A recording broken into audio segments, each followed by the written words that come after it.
Hello friend. आज हम आपको नया टॉपिक लेकर आए हैं। ट्रिग्नोमेट्रिक रेशियोज लेकर आए हैं। आज हम इसके बारे में पढ़ाएंगे। तो इन रेशियो को समझने से पहले हमें सबसे पहले एक ट्रिक है। एल लाल अपॉन कक्का, ये हमें समझनी जरूरी है।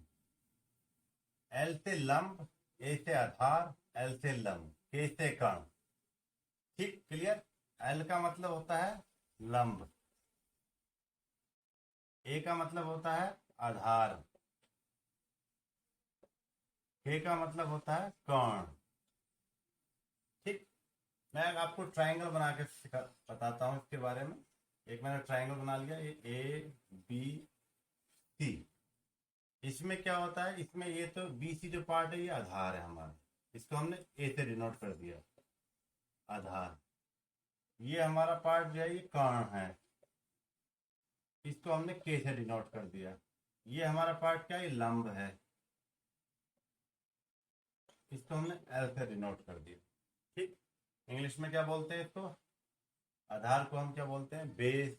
लंब को परपेंडिकुलर, और कर्ण कर्ण को क्या बोलते हैं, हाइपोटेन्यूज बोलते हैं इसको। क्लियर। तो ये हमारे लंब, आधार और कर्ण, लाल बट्टे कक्का। अब हमें सबसे पहले क्या आता है, हम अगर ट्रिग्नोमेट्रिक रेशियो में बात करें, साइन आता है। साइन ए, कॉस ए, फिर टेन ए। क्या आता है हमारे पास सबसे पहले, साइन। साइन बराबर क्या होता है, लंब बटे कर्ण। ठीक। साइन के बाद आता है कोस। कोस होता है आधार बटे कर्ण। फिर आता है टेन। टेन होता है लंब बटे आधार।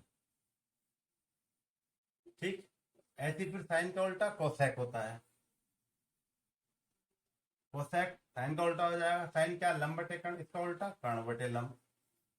और सेक, कोस का उल्टा सेक होता है, इसका उल्टा क्या जाएगा, कर्ण बटे आधार। टेन का उल्टा क्या होता है, कोट होता है।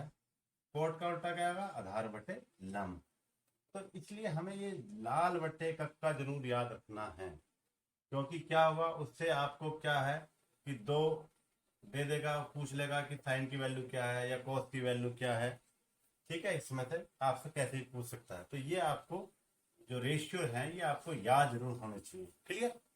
चलिए, इसके बाद एक होती है पाइथागोरस थ्योरम। पाइथागोरस थ्योरम जिसको बोलते हैं, पाइथागोरस थ्योरम क्या होती है, बेसिकली जब हमें ये ट्राइंगल दे रखा है, ये लंब है, ये कर्ण है, के। जब ये दे रखा है, अगर उसमें क्या पाइथागोरस थ्योरम क्या होती है, वो होती है कर्ण का होल स्क्वायर बराबर आधार का होल स्क्वायर प्लस लंब का होल स्क्वायर। अगर हमें यहाँ से इसका होल स्क्वायर हटाना है तो क्या कर देंगे हम, इसको कर्ण इज इक्वल टू, दूसरी तरफ जो है इसका पूरा का पूरा अंडर रूट में जाता है, प्लस लंब का होल स्क्वायर। क्लियर। ये हम ऐसे निकाल लेते हैं। इसमें कोई भी, अगर हमें कर्ण दे रखा है, लंब दे रखा है, आधार निकल वाला, तो दोनों की वैल्यू रखेंगे तो आधार निकल जाएगा। अगर आधार दे रखा है, लंब दे रखा है, तो कर्ण निकल जाएगा। क्लियर। इस तरह के हम कोई सी वैल्यू इसमें निकाल सकते हैं, किसी की भी। चलिए,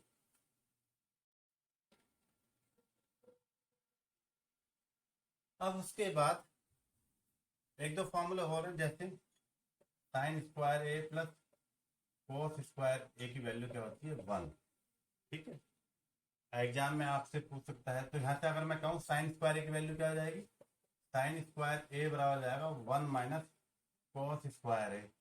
अगर साइन ए की वैल्यू निकाल ली है तो क्या हो जाएगा, साइन ए, साइन ए का स्क्वायर हटा देंगे तो क्या हो जाएगा, इस वाले का अंडर रूट चढ़ जाएगा, under root 1 minus cos square A. Clear. ऐसी कोस स्क्वायर, कोस की वैल्यू निकाल ली है सपोज करो यहाँ से, तो क्या करेंगे हम, कोस स्क्वायर ए बराबर 1 माइनस साइन स्क्वायर ए।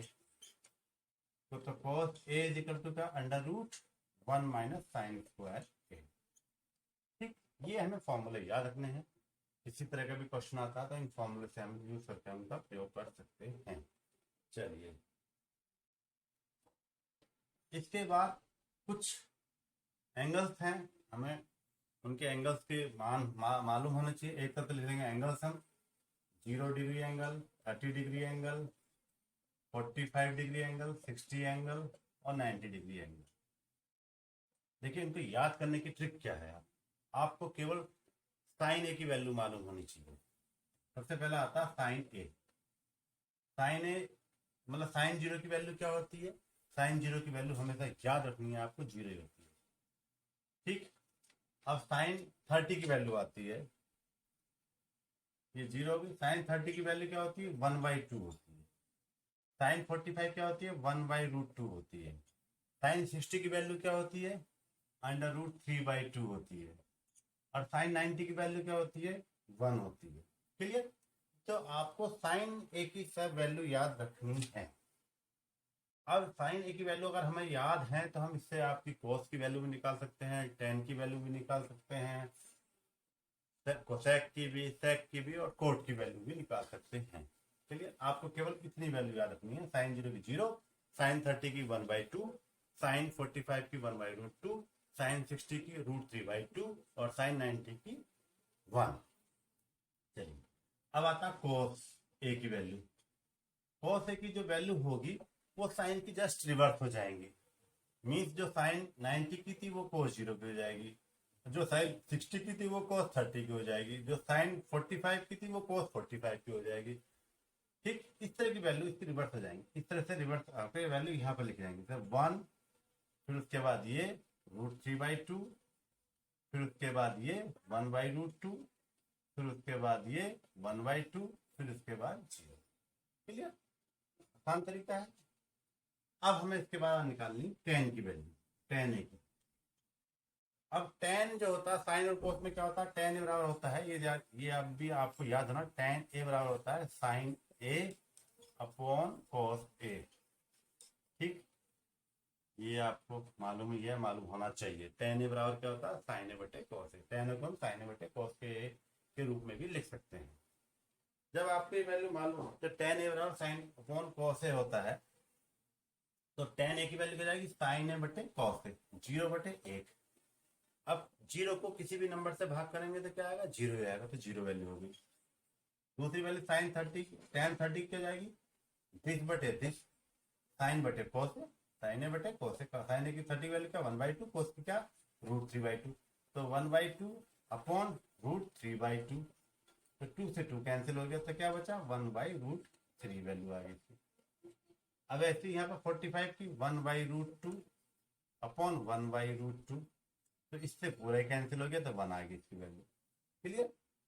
अब 60 की क्या, √3/2 अपॉन 1/2, 2 से 2 कैंसिल हो गया, तो ओनली 3 वैल्यू, √3 वैल्यू आ गई। क्लियर? अब 1/0, 1/0 का मतलब क्या होता है, 0 से अगर हम किसी भी नंबर को भाग करेंगे क्या होगा, इन्फिनिटी। इन्फिनिटी का जो साइन होता है वो लेटा हुआ 8 की तरह होता है, और 8 तो भी हमारा ऐसा होता है, इसको हम अगर लिटा दें तो इस तरह से बन जाता है हमारा। तो इसकी वैल्यू क्या हो जाएगी, ये। क्लियर? आपको साइन ए की वैल्यू मालूम हो गया, कोस की भी, टेन की भी। जब साइन ए की वैल्यू आ गई, कोसेक की उल्टी करेंगे, इसकी उल्टी वैल्यू हो जाएगी, 0 का उल्टा इन्फिनिटी हो जाएगी। कॉस की सेक का उल्टा हो जाएगा, 1 का उल्टा 1 ही होता है। टेन की ये फिर उल्टी हो जाएगी। तो आपको ऐसे ही वैल्यू याद रखनी है। क्लियर? 0 का उल्टा जो इन्फिनिटी होता है, ये आपको याद रखना है। 1 का उल्टा 1 ही होता है, ये आपको याद रखना है। क्लियर? चलिए, उसके बाद और इन्फिनिटी का उल्टा क्या हो जाएगा, इन्फिनिटी का उल्टा क्या होता है, इन्फिनिटी कब होता है, इन्फिनिटी होता है 1/0। इसका उल्टा क्या होगा, 0/1 मीन 0। चलिए, जब आपको ये सब वैल्यू मालूम हो गई, उसके बाद अब न्यूमेरिकल्स पूछे जाते हैं आपसे एग्जाम में। उन्होंने एक ट्राइंगल दे दिया आपको, ये ए, ये बी और ये सी। ट्राइंगल में उन्होंने ये दे दिया आपको और ये दे दिया, ये आपसे निकलवा रहा है, मीन्स आपसे कर्ण निकलवा रहा है। तो पाइथागोरस थ्योरम आपको मालूम ही है, क्या होती है वो, कर्ण का होल स्क्वायर बराबर आधार का होल स्क्वायर प्लस लंब का होल स्क्वायर। क्या क्या दे रखी वैल्यू हमें, आधार दे रखा 5, तो इसका होल स्क्वायर करेंगे 5 का क्या जाएगा, 5 का होल स्क्वायर लिख लो यहाँ पर, प्लस लंब कितना दे रखा 4, तो लंब की जगह 4 लिख लेंगे, इसका होल स्क्वायर, तो क्या आ गया 5 पंजे 25, 4 चौक 16, कितना आया हमारा, इसको ऐड करेंगे कितना आएगा हमारा 41, हमें निकालना कर्ण का होल स्क्वायर, तो कर्ण निकालना, तो कर्ण बराबर क्या आया √41 आ गया। ठीक, अब ये अंडर रूट में आया, अंडर रूट कैसे निकालते हैं मैं उसको आपको बताता हूँ, आसान तरीका है बहुत अंडर रूट निकालने का। कोई भी अगर नंबर दे दिया, सपोज करो ये दो अंक का नंबर दे दिया, कहीं दही में दे रखा, कैसे लिख लेंगे हम, उसमें पीछे से पेयर बनाते हैं, यहाँ केवल एक ही पेयर दे रखा है, अगर 3 नंबर होते सपोज करो ये, तो ये पीछे से पेयर बनाते, ये रहता, ये नंबर सिंगल रह जाता। क्लियर, अब क्या, आप केवल 2 ही नंबर दे रखे थे, पेयर ऑलरेडी दे रखा था, पूरा का पूरा पेयर हो गया। इस पूरे के पूरे में कोई ऐसा नंबर लेंगे जिससे जो नंबर लेंगे उससे उतनी बार भाग करके यहाँ लिखेंगे, सपोज करो 5 दिया तो 5 पंजे 25, 5 ही नंबर लेंगे, 5 यहाँ लेंगे, फिर उसकी जो भी गुणा करके आएगा वो यहाँ लिखेंगे। अब देखते हैं, 5 पंजे 25 छोटा, 6 छम 36 छोटा, 7 7 जा 49 बड़ा है, तो हम केवल ले लेंगे 6 6 छम 36, कितना बचा 5 आएगा। अब क्या करेंगे, जब ये 5 हो जाएगा, अब जो ऊपर जो नंबर होता है इसका जस्ट डबल कर लेंगे, दुगना कर लेते हैं, यहाँ लिख लेते हैं, कोई भी नंबर उसको डबल करके हम 6 का दुगना होता है 12, अब 12 5 में जाता तो दशम लगाएंगे, 0 बढ़ाएंगे, अब नहीं जाएगा क्योंकि 12 को जितनी बार भाग करेंगे इसको, उसको वो नंबर यहाँ लिखेंगे और यहाँ लिखेंगे, तो 12 भी नंबर छोटा रहेगा, तो फिर क्या लगेंगे 1 0 लगाएंगे, फिर यहाँ 0 लगा देंगे। अब 12 का टेबल पढ़ते हैं 50 में, 12 पंजे 60 ज्यादा हो गया, 12 चौक 48, देखते हैं देखो लिखकर, 4 यहाँ लिखेंगे तो 4 वहां लिखते हैं, 4 चौक 16, और 4 दूनी 8 है 9, और 4 के 4, हाँ 4 बार 4 यहाँ लिखेंगे तो 4 यहाँ लिखेंगे, इस 4 की इनसे मल्टीप्लाई करेंगे, 4 चौक 16, कैरी 1, 4 दूनी 8 है 9, और 4 के 4, ठीक, क्या बचा है 4 बचा।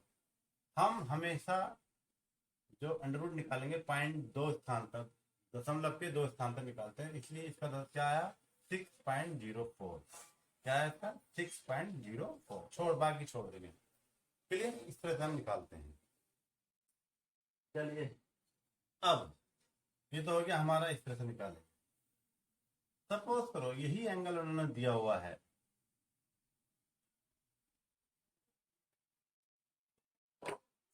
यहाँ इन्होंने 3 दे दिया, यहाँ इन्होंने 4 दे दिया, अगर हम इसमें कह रहा है कि कॉस की वैल्यू क्या होगी, कॉस ए की वैल्यू क्या होगी, कॉस ए हमें मालूम है, लाल बटे कक्का हम जानते ही हैं,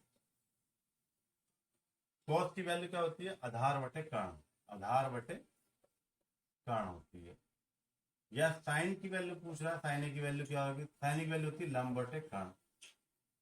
हमें आधार मालूम है, लंब मालूम है, लेकिन कर्ण मालूम नहीं है, कर्ण को ज्ञात करने के लिए वही पाइथागोरस थ्योरम का यूज करेंगे, मीन्स कर्ण का whole square is equal to आधार का होल स्क्वायर प्लस लंब का होल स्क्वायर। आधार कितना हमारा 4, 4 का होल स्क्वायर कितना 16, प्लस लंब कितना 3, इसका होल स्क्वायर कितना हो जाएगा 9, कितना हो गया 16 9 25, ये आ गया हमारा कर्ण का होल स्क्वायर। हमें निकालना कर्ण, तो कर्ण बराबर क्या हो जाएगा √25, √25 की वैल्यू क्या होती है 5 पंजे 25, 5 होती है, तो कर्ण कितना आ गया हमारे पास 5, इसकी वैल्यू कितनी आई 5 आई हमारे पास। क्लियर, अब 5 आ गई हमारे पास, अब कर्ण भी मालूम हो गया, आधार में मालूम है, आधार क्या 4, तो 4/5 हो गई, साइन की वैल्यू का लंब बटे कर्ण, लंब कितना 3, कर्ण कितना 5 हो गई। ऐसी tan की वैल्यू निकाल लेंगे, tan a की, tan a क्या होता है लंब बटे आधार, लंब कितना 3, आधार कितना दे रखा है 4, तो 3/4, ठीक है। कोई भी वैल्यू पूछेगा आपसे, साइन है, कोस है, टेन है, कोट है, कोसेक है, सेक है, तो ये निकालने का तरीका, ये पाइथागोरस थ्योरम में कोई भी हमें या तो कर्ण या आधार या लंब जैसे भी चाहें उसको निकाल सकते हैं, ये हमें मालूम होना चाहिए, ठीक है। चलिए, अब उसके बाद जैसे मैंने जो आपको एंगल्स की वैल्यूज बताई थी, उसमें आपसे पूछ सकता है, उसमें आपको दे देगा कि sine 30 degree plus cos 45 degree की वैल्यू क्या होगी, आपसे ये पूछ लेगा। अब हमें साइन 30 की वैल्यू क्या है वो हमें मालूम होनी चाहिए। साइन 30 की वैल्यू क्या होती है हमारे पास, क्या लगाए थे हमने, 1/2। अब कोस 45 की वैल्यू क्या होती है, 1/√2 होती है। ठीक, इनको जोड़ लेंगे, एलसीएम ले लेंगे। एलसीएम क्या आएगा, 2√2 आएगा, दोनों की मल्टीप्लाई एलसीएम आ जाता है हमारे पास। अब 2 से 2 चला गया, क्या बचा, √2, तो √2 यहाँ आ जाएगा, उसकी मल्टीप्लाई ये गया तो 2 से 2 हो जाएगा। तो क्या आएगा हमारे पास, √2 + 2/2 √2। कहने मतलब इस तरह से कोई भी आपसे वैल्यू पूछ सकता है एग्जाम में। जैसे आपको एक दूसरा क्वेश्चन दे दिया, चलो ये थोड़ा सा वैसा था, टिपिकल था। एक क्वेश्चन आपको ये दे दिया कि sine 30 degree plus cos 60 degree आपसे पूछ लिया कि इसकी वैल्यू क्या होगी। तो आपको साइन 30 की वैल्यू मालूम है कि साइन 30 की वैल्यू क्या होती है, 1/2 होती है, प्लस cos 60 की वैल्यू क्या होती है, 1/2 होती है। अब इनको 1/2 का मतलब 1 आ गया। अगर नहीं कर सकते एलसीएम ले लो। एलसीएम ऐसा नंबर लेते हैं जो दोनों नंबर से कट जाए। 2 है, 2 बन जाओ, एक बार गया 2 से 2, एक बार गया 1 से, 1 की मल्टीप्लाई के लिए 1 आया, 2 से 2 एक बार गया, जितनी बार जाता है उसके ऊपर वाले से मल्टीप्लाई करते 1 आ गया। तो क्या है, 2/2, इट मीन्स 1। आप सीधा यहाँ भी कर सकते थे, हाफ प्लस हाफ कितना होता है, 1 होता है, फिर से 1। तो इस तरह से आपको कोई वैल्यू पूछ सकता है, ठीक है ना। आपको मेरी वीडियो पसंद आई तो लाइक जरूर कीजिए, शेयर कीजिए, और कमेंट बॉक्स में जाकर कमेंट जरूर करिए। आपको कुछ समझ में नहीं आया तो उसमें जरूर लिखिए, और एक बेल आइकन बटन जरूर दबा दें जिससे कि आपको मालूम हो जाए कि मेरी नेक्स्ट वीडियो कौन सी आ रही है। Thank you so much.